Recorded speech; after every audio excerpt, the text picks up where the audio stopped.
এই যে একটা ভর্তা দেখতেছেন না, ইস কি যে মজার একটা ভর্তা! যে না খাবে সে কিন্তু খুব মিস করবে।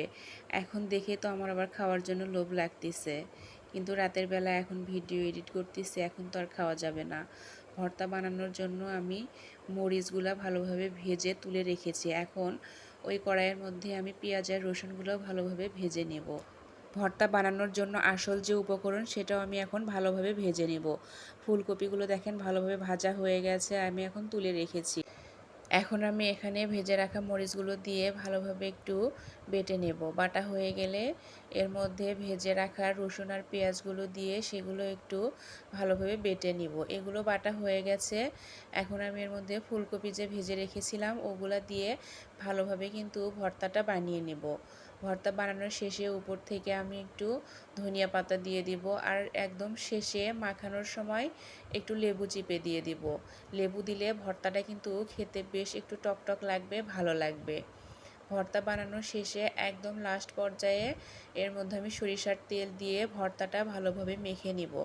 এই ভর্তা যে না খাবে সে কিন্তু খুব মিস করবে, কারণ এখন হলো ফুলকপির সিজন। ফুলকপির সিজনে যদি এই ফুলকপির ভর্তা না খেয়ে থাকেন তাহলে আপনি অনেক বড় মিস করবেন। ভর্তা বানানো কিন্তু কমপ্লিট হয়ে গেছে আমার। এখন আমি উপর থেকে লেবুর রসটা দিয়ে দিলাম।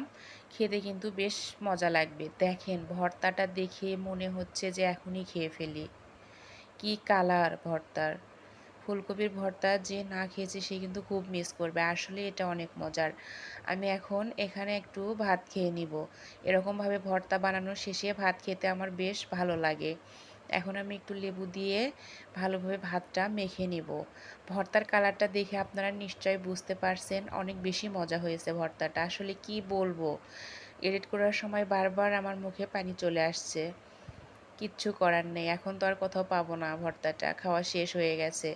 ইনশাল্লাহ নেক্সটে আবার বানাবো, তখন আপনাদের সাথে আবার রেসিপিটা শেয়ার করব। ধন্যবাদ সবাই।